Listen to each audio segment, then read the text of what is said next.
আল্লাহর কাছে ক্ষমা চাও, দুনিয়াটা কিছুই না রে যুবক। ওই কবরে যাওয়ার পরে গুনাহগারের কবরের দুই পার্শ্বের মাটির চাপ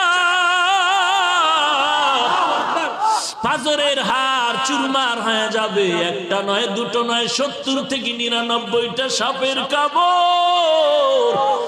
কবরের ভিতরে জাহান্নামের আগুন। এরে বান্দা, এখনো কি আল্লাহর রাস্তায় ফিরে আসবি না?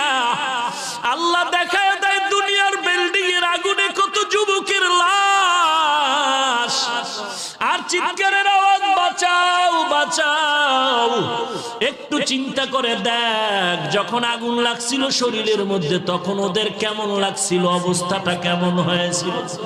ওরা যখন আগুনের মধ্যে সবাই জানালা দিয়া হাত দিয়া কয়, কে আছো, আমাদের বাঁচাও।